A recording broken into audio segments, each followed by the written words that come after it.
মানচিত্রের নিয়মিত আয়োজন কথোপকথনে। প্রিয় দর্শক, এরই মধ্যে বেশ কয়েকটি স্পর্শকাতর মামলার রায় এবং বিভিন্ন ক্ষেত্রে বিচারিক প্রক্রিয়া রাষ্ট্রপক্ষের পক্ষ থেকে যে বিতর্কিত উদ্যোগ, সে বিষয়ে এরই মধ্যে জনমনে তুমুল প্রশ্নের সৃষ্টি হয়েছে এবং একই সঙ্গে এই আশঙ্কাও সৃষ্টি হয়েছে যে বিচারিক প্রক্রিয়া রাষ্ট্রপক্ষের যে উদ্যোগ, তার মধ্য দিয়ে আগামী দিনের যে রাজনীতি তা নিজেদের মতন করে সরকার আঁকার চেষ্টা করছে কিনা। এই বিষয়ে আমরা আলোচনা করব। আমাদের সঙ্গে আজকে যুক্ত রয়েছেন সিনিয়র সাংবাদিক আনিস আলমগীর। সাংবাদিক আনিস আলমগীর, আপনাকে স্বাগত জানাচ্ছি। শুরুতেই যে বিষয়গুলো বলছিলাম সে সম্পর্কে আপনার প্রতিক্রিয়া একটু জানতে চাই। শেখ হাসিনার বিরুদ্ধে যে মামলা হবে না সেটা তো আমরা বলতে পারি না যে কেন তার বিরুদ্ধে মামলা হলো। মামলা তো অবশ্যই হতে হবে যদি তার এভিডেন্স থাকে। কিন্তু হাস্যকর লেগেছে যে এটা বোধহয় পাবলিকলি না করলে বোধহয় এত হাস্যকর লাগতো না। যেখানে এই আদালতে অভিযোগ আনা হয়েছে শেখ হাসিনা আপনার মেট্রো রেলে আগুন দেওয়া, তার টেলিভিশনে আগুন দেওয়া, সড়ক ভবনে আগুন দেওয়া, আমি জানি আরো লিস্ট আরো বড় ছিল। তো সেগুলোর কার্যক্রম তিনি নাকি নির্দেশ দিয়েছেন, অথচ তিনি সেই সময় জুলাই আন্দোলনের সময় এগুলোকে নিয়ে জনতার সামনে এসে কথা বলেছেন এবং এগুলোকে নিয়ে আমরা অনেকে ট্রল করেছি, নাটক কম করো প্রিয়, মানে এবং উনি যে স্বজন হারানোর বেদনার সেই যে কাহিনী সবসময় বলেন সেটাকেও তিনি এখানে রিলেট করেছিলেন, সেটা নিয়ে অনেক ট্রল করা হয়েছে সোশ্যাল মিডিয়ায়। তো আজকে ওই ঘটনার প্রেক্ষিতে ওই ঘটনাগুলো যদি শেখ হাসিনাকে দায়ী করা হয়, তার মানে কি জুলাই বিপ্লব কি শেখ হাসিনা করেছিল? শেখ হাসিনাই চেয়েছিল কি জুলাই বিপ্লব হোক, এবং এর মধ্যে তো এভিডেন্স খারাপ হয়ে গেছে। আমি দেখলাম আওয়ামী লীগের তরফ থেকেও প্রচার করা হচ্ছে, ও আওয়ামী লীগের তরফ থেকে নয়, যে যে কেউ প্রচার করতে পারে সেটা, যে দুইজন ছাত্র নেতা অলরেডি স্টেটমেন্ট দিয়েছে যে আমরাই তো এইগুলাকে ভেঙেছিলাম, আমরাই আগুন দিয়েছিলাম। একজন বলেছে আমি পুলিশ হত্যা করেছি বা পুলিশকে আক্রমণ করেছি। এখন শেখ হাসিনা যদি আসে আর রাষ্ট্রীয় আইনে তো আমাকে ধরার মতো সুযোগ রয়ে গেছে তার। তো এই সমস্ত জিনিস যখন প্রকাশিত, তখন যদি আপনি এই ধরনের একটা বিচার করতে যান, বিচার তো অবশ্যই করতে পারেন। জুলাইতে তো অনেক হত্যাকাণ্ড ঘটেছে, সেখানে যদি শেখ হাসিনার সংশ্লিষ্টতা থাকে এবং থাকা অস্বাভাবিকও কিছু না, যেহেতু তিনি রাষ্ট্র ক্ষমতায় ছিলেন, সেটা বিচার হতে পারে। কিন্তু পার্সিক্যাল বিচার, যেগুলো হাস্যকর বিচার, যেগুলা সাজানো নাটক, এগুলা না করাই আমি মনে করি যে বেটার। কারণ এগুলার মধ্য দিয়ে জনগণের কাছে একটা বার্তা যায় যে এই আমাদের আইন আদালত এগুলোকে আমরা দিনে দিনে হাস্যকর করে ফেলছি। শেখ হাসিনার বিরুদ্ধে অভিযোগ ছিল যে আদালত তাদের নির্দেশে চলতো, সরকারের নির্দেশে চলতো। এখন কি বলবো, এখন তো আদালতের কোনো চরিত্রই নাই। এখন তো আদালত সরকারি ইঙ্গিতে চলে সেটা না, আদালত একটা বিশৃঙ্খল পরিবেশ তৈরি হয়েছে, যেখানে যেভাবে নিয়োগ দেওয়া হয়েছে, যেভাবে নিয়োগ কর্ম চলতেছে, যেভাবে মব চলতেছে আদালতে, এটাকে তো আর উচ্চ আদালতের যে সম্মান সেটা তো ভুলুণ্ঠিত হয়ে গেছে, তাই না? এটা ক্যামেরা ট্রায়াল না, এটা উল্টোটা পাবলিককে দেখাচ্ছে। এবং এটা তো প্রথমবারের মতো বাংলাদেশে হলো যে রাষ্ট্রীয় টেলিভিশনে যে বিচার কার্যক্রম চলছে। এটা এক ধরনের ভালোই হলো। দুই ধরনের এটা ক্ষতি আছে। এক ধরনের ক্ষতি হচ্ছে যে মানুষ, আপনি ওই সিনেমাতে যেরকম দেখেন না, বিচার হইতেছে তারপর পেছনের লোকগুলো চিৎকার দিয়ে ওঠে যে না না এটা অন্যায় হচ্ছে, তাহলে মানে কি দাঁড়ায়? বিচারক তার কার্যক্রম ঠিক মতো করতে পারে না, একটা জনচাপ তার উপর তৈরি হয়। এটা একটা ক্ষতির দিক। আর একটা ভালো দিক হচ্ছে যে কিছু সচেতন মানুষ তো দেখছে কিরকম মামলা চলতেছে। যদি এগুলো না হতো অনেকগুলো তো জানতো না যে শেখ হাসিনার বিরুদ্ধে যে অভিযোগগুলো করতেছে এগুলো তো হাস্যকর অভিযোগ। যে যে চিফ প্রসিকিউটর যিনি তাজুল ইসলাম, উনি যে করে যাচ্ছেন। আপনার সবচেয়ে এখানে আমাদের তো বড় বিষয় হচ্ছে যে আমরা যে আপনার এই তাজুল ইসলাম ছিল এই কোর্টের রাজাকারদের উকিল, তাই না? তাকে আমরা এই কোর্টের চিফ প্রসিকিউটর বানালাম। এটাই তো একটা আইনের বড় ধরনের বরখেলাপ হলো। এটা এই বরখেলাপ খুব শিখে মানে খুব নিকটে আমরা দেখলাম। যেমন এটিএম আজহারুল ইসলামের মামলার ক্ষেত্রে আমি পার্সোনালি বলে রাখি, আমি হয়তো যাই শ্রোতা আছে তাদের কাছে আমি মাপ চেয়ে নিচ্ছি যে তাদের দৃষ্টিভঙ্গি যদি অন্যটা হয়। আজহারুল ইসলামকে ব্যক্তিগতভাবে আমার ভালো সম্পর্ক ওনার সাথে, আমি ওনাকে লাইক করি, উনিও আমাকে লাইক করেন, কিন্তু সেটা অন্য একটা বিষয়। এই জায়গায় উনি যখন মুক্তি পেয়েছেন আমার ভালোই লাগছে যে দীর্ঘদিন কারাভোগ করেছেন, 12 বছর প্রায়। একটা লোক কারাভোগ করা মানে হচ্ছে যাবজ্জীবন কাটিয়ে এসেছেন। মৃত্যু এখন হওয়া না হওয়া এটা সব আল্লাহর হাতে। কিন্তু তার যে প্রক্রিয়া উনি বের হয়েছেন সেটা আমি সমালোচনা করতে যাই। সেটার সমালোচনা করতে যাই এই জন্যই যে উনার আমাদের যে কোনো মামলা, আপনি যদি একজন আসামি হন, আপনি যদি একজন উকিল দেন, সেই উকিল যতটুকু করে আসে ওইখানে, তারপর হঠাৎ আপনার মনে হলো যে না এই উকিল আমার উল্টাপাল্টা করতেছে, আমি তাকে সরাই দেবো, আপনি আরেকজনকে দিলেন। দিতে পারেন, কিন্তু ওই উকিল আগের যে কার্যক্রম আপনার পক্ষ নিয়ে করেছে সেটা অস্বীকার করতে পারবে না। কারণ এখানে উকিল তো ওই মামলারই করেছেন না, আপনার সাথে পার্সোনাল তো কোনো বিষয় না। এখন ওই মামলার উনি উকিল হিসাবে যেটুকু চালিয়েছেন, পরবর্তীতে আপনি যখন চেঞ্জ করলেন, আরেক উকিল এসে বললো যে না, আমার আগের উকিল যা করে গেছে সেগুলো আমি মানি না, মানবো না, তা কিন্তু হবে না। আমি আপনার কথা সূত্র ধরেই বিবিসির সাবেক সাংবাদিক ডেভিড বার্গম্যানের একটা ফেসবুক স্ট্যাটাস আপনি নিশ্চয়ই খেয়াল করেছেন, যিনি এই মানে মানবতা বিরোধী অপরাধের দায়ে অথবা যুদ্ধাপরাধের দায়ে জামাতের শীর্ষ নেতাদের বিচারিক প্রক্রিয়া নিয়ে আন্তর্জাতিকভাবে প্রশ্ন করেছিলেন। তিনি কোনো পার্সোনাল ইন্টারেস্ট থেকে করেছিলেন আমি সেটা বলবো না, অবশ্যই শেখ হাসিনার সময় যুদ্ধাপরাধের দায়ে যে বিচারগুলো করেছিল তা কোনো কোনো ক্ষেত্রে বিতর্কিত হয়েছিল। তিনি সেই বিতর্কের জায়গাটি খুব ওপেন কথা বলেছেন আন্তর্জাতিকভাবে। তিনি এখন আজহারুল ইসলামের এই যে খালাসের বিষয়টি নিয়ে আবার প্রশ্ন তুলছেন যে এটি কোনোভাবেই সাপোর্ট করা যায় না।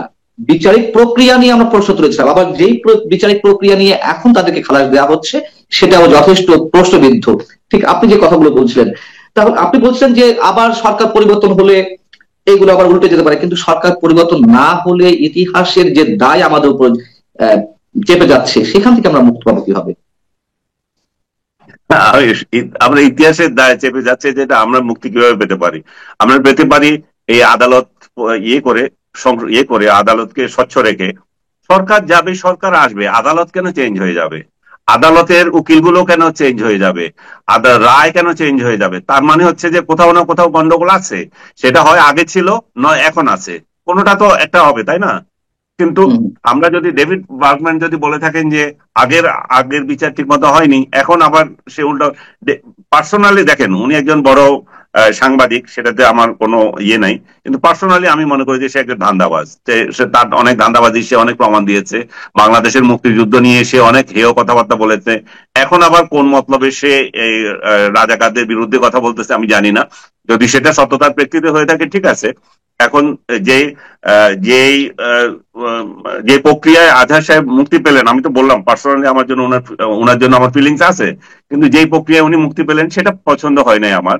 বা সেটা যদি যথাযথভাবে হতো আমার ভালো লাগতো, যেটা বার্গম্যানও যদি ফিল করে থাকে ঠিক আছে, আমরা এই বিষয়ে অন্তত আমরা একমত হলাম যে আদালত তার মতো চলা উচিত। আপনি নিজেও আপনার নিজের পডকাস্টে নিজে মন্তব্য করছিলেন যে আগে সরকার বিচারিক প্রক্রিয়া নিজের পক্ষে নেওয়ার জন্য যে ধরনের কাজ করেছে এখন কি তার ঠিক উল্টোটা ঘটছে, এবং আপনি নিজেও বলছেন যে বিচারিক প্রক্রিয়াকে কেন সরকারগুলো তাদের নিজেদের পক্ষে নেওয়ার চেষ্টা করবে। সেই জায়গা থেকে আমি যদি একটা এক্সাম্পল দিই, হুমায়ুন আজাদ বলেছিলেন যে এক সময় মুক্তিযুদ্ধর দায়ে মুক্তিযুদ্ধ করার অপরাধে মুক্তিযোদ্ধাদের ফাঁসি দেওয়া হবে, সেদিকে কি বাংলাদেশ যাচ্ছে? আমার তো মনে হয় তাই। আপনাকে আমি পার্সোনাল বিষয়গুলো বলা ঠিক হবে কিনা জানি না। মানারাত একটা ইউনিভার্সিটি আছে, সেই ইউনিভার্সিটির উপপরিচালক গত রাতে আমাকে হুমকি দিয়েছে যে সে আমার ফাঁসি দেখতে চায়। আমি মুক্তিযুদ্ধের পক্ষে কেন বলছি? রাজাকারের ছেলেদের স্পর্ধা কতটুকু বেড়ে গেছে দেখেন, যে ওরা এখন দুনিয়াদারি চেঞ্জ হয়ে গেছে। ওরা মনে করছে আমরা যারা মুক্তিযুদ্ধকে সাপোর্ট করেছি, যারা মুক্তিযুদ্ধের পক্ষে কথা বলি, যারা বঙ্গবন্ধুকে অপমান করতে চাই না, বাংলাদেশ বিষয়ে কোনো কম্প্রোমাইজ করতে চাই না, তারা এদেরকে আমাদেরকে বলে যে ভারতের দালাল। কিভাবে ভারতের দালাল হয়ে গেলাম তা জানি না। ওই রাজাকারের ছাওয়াল আমাকে বলে যে আমার ফাঁসি দেখতে চায়। তার মানে কি, ওদের মানসপটে এটা তৈরি হয়ে গেছে যে 24-এর যে গণ অভ্যুত্থান, সেই গণ অভ্যুত্থান বাংলাদেশের ইতিহাসকে পাল্টে দিয়েছে। এখন ওরা ইচ্ছে করলে আমাদেরকে ফাঁসি দিতে পারে, আমাদের অপরাধ থাকুক আর না থাকুক, কারণ আমরা মুক্তিযুদ্ধকে সাপোর্ট করছি। তার মানে হচ্ছে যে এখন যারা মুক্তিযোদ্ধা তারা খুবই অপাঙ্ক্ত ব্যক্তি, তাদেরকে যে কোনো ভাবে যে কোনো কিছু করা যায়, এবং মুক্তিযুদ্ধকে যারা সাপোর্ট করে তাদেরকেও যে কোনো ভাবে অপমান করতে পারে।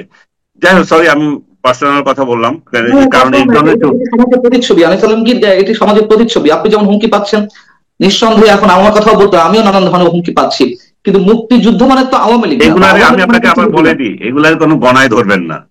ওই ওই রাজাকারকে ইচ্ছে করলে আমি এখন জামাতের আমিরকে বলতে পারি যে এই চুনুপুটি আমাকে যে হুমকি দিচ্ছে একে একটু দেখেন। মানারত ইউনিভার্সিটিকে আমি অভিযোগ করতে পারি। কিন্তু এই সমস্ত চুনুপুটিদেরকে যদি অতিরিক্ত দেওয়া হয়, তাহলে আপনার লোক চাঁদাবাজি করছে না, আপনার লোক মবগিরি করছে, এবং সোশ্যাল মিডিয়ায় মবগিরি করছে, বাস্তবে মবগিরি করছে। এগুলাকে যদি সামাল না দেন এবং যুদ্ধ অপরাধের দায়ে যদি ক্ষমা না চান, ইহ জিন্দিগিতে জামাত ক্ষমতায় আসবে না, এই স্বপ্ন স্বপ্ন দেখেন না এটা, এবং আমাদের কোনো সমর্থন পাবেন না। আমি পার্সোনালি আপনাকে লাইক করি, আপনার ব্যক্তি সম্পর্ক সেটা আলাদা, কিন্তু জীবনে ভোট দেবো না, কারণ আপনাদের চরিত্র যদি এরকমই থাকে। এবং আমি নয় শুধু, আমার মতো বহু লোকে দেবে না। আপনারা যদি রক কাটেন কাটতে পারেন, গলা কাটেন কাটতে পারেন, জেলে দিবেন দিতে পারেন, যেভাবে হুমকি দেন আপনাদের লোকজন দিতে পারে, তাই না? সেটা তো বটেই, কিন্তু আহ এই অবস্থায় যদি সত্যি সত্যি বিচারিক প্রক্রিয়াকেও রাজনৈতিক ঢাল হিসেবে ব্যবহার করার একটা প্রচ্ছন্ন চেষ্টা আমরা দেখে থাকি এবং সবার কাছে স্পষ্ট হয়, তাহলে এই সরকারের অধীনে আগামী দিনে যা মানুষের যে প্রত্যাশা, যেটি নিয়ে এখন সবচেয়ে বেশি ডামাডোলে পরিণত হয়েছে নির্বাচন, সেইটি কিভাবে স্বচ্ছ হবে, সেটি কিভাবে অবাধ সুষ্ঠু হবে? ইভেন আপনি শুরুতে বলছিলেন যে তারেক রহমানের কথা, যে তারেক রহমানের মামলা আবার আদালতে এসেছে, এবং সেটা কি এক ধরনের থ্রেট কিনা তাদেরকে, যে 21শে আগস্টের বোমা হামলার মামলার কথা বলছিলেন আপনি। এটা দুইটা দিক আছে। একদিক থেকে এটা থ্রেট, যে দেখো আমরা তোমাকে কিন্তু খালাস দিয়ে দিয়েছি, কিন্তু আপিল করার যদি সুযোগ থাকে তাহলে কিন্তু এখানে আবার ঝুলে রয়েছে, এটা কিন্তু শেষ হলো না। এই আপিল যদি গ্রহণ করা হয় তার মানে এই মামলা কতদিন চলবে ঠিক নাই। আবার অন্য দিক থেকে আছে যে না, এটা হচ্ছে একটা সহি তরিকা তারেক রহমান এবং আদার্সদের মুক্তি দিয়ে দেওয়া। কারণ এটা শুধুমাত্র উচ্চ আদালত খালাস করে নাই, আপিল করেছিল সরকার, সেই আপিলও সরকার হেরে গেছে, তার মানে সরকারের করার কিছু ছিল না। সরকার তার প্রসিডিউরাল লিখোনা যেগুলো ছিল সবগুলোকে ফুলফিল করছে। এখানে কিন্তু আমি মানে এটাকে মনে করি না যে তারেক রহমানের প্রতি এটা অবিচার হচ্ছে, এটা কিন্তু সুবিচার হচ্ছে, যে প্রক্রিয়াটা ঠিক মতো হয়ে যাবে, কিন্তু আমরা এগুলো ফুলফিল করে দিচ্ছি যাতে করে সামনের দিনে আপনার এটা নিয়ে আবার কোশ্চেন না উঠতে পারে। তবে কে জানে, কোশ্চেন তো আসতেই পারে, যেমন এটিএম আজহারুল ইসলামের মামলা তো চলে গেছিল, জামাতে ইসলামের যে এখন যে নিবন্ধন পাওয়া সেটাও তো চলে গেছিল, তো চলে গিয়ে আবার আসে না এগুলা, আবার তো আসতেছে আদালতে, এগুলো আবার নিতেছে না, ওই বিচারটা ঠিক হয় নাই, এটা কি আবার করা যায় কিনা। তো এগুলো চলতেই থাকবে এই প্রক্রিয়া, যখন আপনি সরকার আপনার অনুকূলে থাকবে। জি, তারেক রহমানের বিষয়টি যাতে যাতে আর কোনো প্রশ্নবিদ্ধ অবস্থা না থাকে, তার একটা প্রক্রিয়া হতে পারে, কিন্তু সার্বিকভাবে যা দেখা যাচ্ছে, আপনি নিজেও যদি আশঙ্কা করছিলেন, সেটাই বেশি তীব্র হওয়ার শঙ্কা কিনা, যে একটা থ্রেট অবস্থায় রাখা, যেহেতু বিএনপি ডিসেম্বরের মধ্যে নির্বাচন চাচ্ছে, বেশি বাড়াবাড়ি করলে একটা খড়গ সামনে ঝুলিয়ে রাখা, এটির সম্ভাবনা কতখানি? আমি তো বললাম সেটাও ইয়ে মানে উড়িয়ে দেওয়া যাচ্ছে না, কারণ এগুলো হচ্ছে আন্ডার টেবিল ডিল। তুমি আমাকে শপথ আমি তোকে করছো, বলছি যে যা দেখা যাচ্ছে সার্বিক প্রক্রিয়ায়, সার্বিক ব্যবস্থায়, তাতে আমরা কোনটা বেশি করে সামনে গ্রহণ করব, যে ন্যায় বিচারের আমি দুইটা বিষয়টি নাকি? আমি দুইটাকে আমি দুইটাকে 50-50 ধরছি। তো দুইটাই আছে, কিন্তু দুইটা একসঙ্গে তারেক রহমানের অনুকূলে যেতে পারে, দুইটা একসঙ্গে তারেক রহমানের বিরুদ্ধে যেতে পারে। কারণ তারেক রহমানের বিরুদ্ধে যদি যায় তার মানে হচ্ছে এটা আদালত চলুক, আর তারেক রহমানের পক্ষে যদি যায় তাহলে এটা আমি আপনার কিন্তু উপরেটাও হালাল করে দিলাম। এবং এটা নির্ভর করছে তারেক রহমানের থ্রেট কতটা সরকার গ্রহণ করবে কি করবে না, তারেক রহমান কতটা কম্প্রোমাইজ করবে তাদের সাথে। আজকে এটা পরস্পরের লেনদেনের বিষয় হতে পারে, এবং হয়েছেও। তারেক রহমান যে আপনার এতগুলো মামলা থেকে মনে করেন খালাস পেয়ে গেলেন, তারেক রহমান, বাবর এন্ড আদার্স, এটা এটা কিন্তু বড় বড় ডেঞ্জারাস মামলা ছিল, তাই না? এখন এখন তারেক রহমান দোষী কি না দোষী সেটা হচ্ছে অন্য বিষয়, কিন্তু মামলা থেকে তো উনি খালাস পেয়েছেন, সেটা তো সত্য। এবং সে একই কায়দায় আপনি যদি খালেদা জিয়ার বিরুদ্ধে যে অন্যায়ভাবে মামলা করেছিল, অবশ্যই সেটা অন্যায় ন্যায় যদি যেটাই হোক, উনি তো ভোগ করেছেন, সাজা ভোগ করেছেন এবং ভোগরত অবস্থায় ছিলেন, সেটাকে প্রত্যাহার করা হলো। ইভেন এবং আরো বড় বড় মামলা যেটাই হোক, ইভেন জামাতকে যেটা এখন উপহার দেওয়া হলো, তো সবগুলো তো ডিলের মাধ্যমে হচ্ছে না, তো লেনদেন প্রক্রিয়া এগুলা। লেনদেনে কোথাও যদি গোলমাল হয়ে যায়, হইতে পারে, ঝামেলা হতেই পারে তখন। এবং এই আদালতকে তো আবার শুধুমাত্র আমরা যে বিরোধী দলকে উনি কাজে লাগাচ্ছেন সেই জন্য বলছি তা না, আদালতকে তো ডক্টর ইউনূস নিজের কাজেও লাগিয়েছেন, তাই না? নিজের মামলাগুলো, নিজের কর্মচারীদের মামলাগুলো সবগুলোই তো উনি প্রত্যাহার করে নিয়েছেন, এবং নিজের একটা ভ্যালিডিটি নিয়েছেন উচ্চ আদালত থেকে, যে উনি কিভাবে ক্ষমতায় থাকবেন, এবং উনি যে কর্ম করছেন, আরো কত কিছু যে উনি যা করছেন। মানে আমি তো বাংলাদেশের ইতিহাসে এমন কোন সরকার প্রধান দেখি নাই যে নিজের স্বার্থগুলো এত নির্লজ্জভাবে কাভার করছে, এত নির্লজ্জভাবে আদায় করছে। এটাই ইতিহাস লেখা থাকবে ডক্টর ইউনূসের ক্ষেত্রে, যে উনি নিজের স্বার্থগুলো কিভাবে আদালত বলেন, রাষ্ট্রের নির্বাহী আদেশ বলেন, কিভাবে উদ্ধার করছেন। এই যে বিচার হচ্ছে, যে শুরুতে যে কথা বলছিলেন যে যুগ পাল্টে গেলে কি হয়, তো দেখেন হাসিনা কি ভেবেছিল তার তার বিরুদ্ধে এইভাবে হবে, শেখ হাসিনাকে এই এই আদালতে দাঁড়াতে হবে বা আদালতে তার মামলা উঠবে। সে একই কায়দায় ডক্টর ইউনূস কি ভাবছেন যে উনি সামনের দিন ওনার কিভাবে যাবে? আমরা তো কেউ জানি না ডক্টর ইউনূসের পরিণতি শেখ হাসিনার থেকে আরো 100 গুণ বেটার, মানে বেশি হয় কিনা, তাই না? আম, আপনার কাছে আমার শেষ প্রশ্ন, ডক্টর ইউনূস প্রসঙ্গ যখন নিয়ে আসলেন এবং সাম্প্রতিক সময় তার যেই বক্তব্য অনেক বেশি সমালোচিত হচ্ছে, তিনি জাপানে একটি অধিবেশনে বললেন, সম্মেলনে, যে একটি রাজনৈতিক দল শুধুমাত্র চায় ডিসেম্বরের মধ্যে নির্বাচন, আর কেউ চায় না। এটির ব্যাখ্যা প্রধান উপদেষ্টার প্রেস উইং থেকে দেওয়া হয়েছে পরবর্তীতে অনেক বেশি সমালোচিত হওয়ার পরে, যে না, তিনি আসলে বলতে চেয়েছেন বড় রাজনৈতিক দলগুলোর মধ্যে একটি দল শুধুমাত্র ডিসেম্বর নির্বাচন চায়। এটি আপনার কাছে কতটুকু লজিক্যাল মনে হয়, এই ব্যাখ্যাটি? হয় তাৎক্ষণিকভাবে বলতে পারে একটি দল চায় না, কথার কথা এটা বলে ফেলেছে যেহেতু এটা প্রমিনেন্ট পার্টি, এবং পরবর্তী পর্যায়ে যখন দেখলো গণফোরাম, বাসদ, সিপিবি এবং আর অন্যান্য দলগুলো বলছে যে না, এটা তো ঠিক না, একটা দল শুধু রাজনীতি ডিসেম্বরের মধ্যে নির্বাচন চায়, তখন তাদের সুর পাল্টে গেছে, তখন এটা পরিবর্তিত হয়েছে। এবং এটা তো অবশ্যই অযৌক্তিক কথা। ইভেন একটা দলও যদি চায়, সেটাকেও তো আপনাকে কাউন্ট করতে হবে, কারণ এখন মাঠে আওয়ামী লীগ নাই, আওয়ামী লীগকে আপনি নির্বাচনে পাঠিয়ে দিয়েছেন, আর মাঠে দল আছে 2-3টা বড় ধরনের দল। দল বলতে নিবন্ধিত দল তো ওই দিন পর্যন্ত একটাই ছিল, বিএনপি আছে, জামাতও তখন নিবন্ধন নিয়ে স্ট্রাগল করছে, এবং আপনার এনসিপি তো এখনো নিবন্ধন পায়ই নাই। আপনার কাছে আমার সব শেষ প্রশ্ন, এক লাইনে একটু উত্তর চাই। সেটি হচ্ছে যে বর্তমান সরকারকে অনেকে এরই মধ্যে প্রকাশ্যে ফ্যাসিস্ট বলা শুরু করেছে। যেমন মির্জা আব্বাস বলেছেন যে আমরা আগেই ধারণা করেছিলাম ফ্যাসিস্ট ফ্যাসিস্ট বলতে বলতে অন্য কি এখন এই সরকারি ফ্যাসিস্ট হয়ে যায় কিনা, সেটা এখন দেখা যাচ্ছে। অধ্যাপক আনু মোহাম্মদ বলেছেন যে ফ্যাসিস্টের আগমনী ধ্বনি শোনা যাচ্ছে। আহ আসলে কি আপনার কাছে তেমনটি মনে হয়? আর যদি তাই হয়ে থাকে, বাংলাদেশের অদূর ভবিষ্যৎটি কি? সুদূর নয়, অদূর ভবিষ্যতের কথা আমি বলছি। না, আমি ওনাদের সাথে একমত নই। মির্জা আব্বাস বা আনু মোহাম্মদ আরো যারা বলছে ফ্যাসিস্ট, আমি বর্তমান সরকারকে ফ্যাসিস্ট সরকার মনে করি না। আমি মনে করি যে এরা এক ধরনের ইনকম্পিটেন্ট সরকার, একটা অথর্ব সরকার। আমি মনে করি যে ফ্যাসিস্ট আমি বলবো না, আমি মনে করবো যে এদের দূরদর্শিতার অভাব।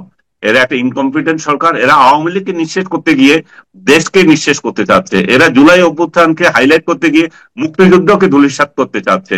এদের দূরদর্শিতা, এদের বুদ্ধিমত্তার খুবই অভাব। অনেক ধন্যবাদ সাংবাদিক আনিস আলমগীর আমাদেরকে সময় দেওয়ার জন্য। দর্শক, শেষ করছি এখানেই। নিশ্চয়ই আমরা ভালো কিছু দেখতে পারছি না সবার বক্তব্যের মধ্য দিয়ে, যেটি আমরা স্পষ্ট আমাদের সামনে প্রতিমান হচ্ছে। তবে এখান থেকে বেরোনোটা খুবই জরুরি। সেই জরুরি জায়গা থেকে আমাদের কি করতে হবে সেটা নিশ্চয়ই রাজনৈতিক দলগুলোই ভালো বুঝবে। ভালো থাকুন সবাই, আল্লাহ হাফিজ।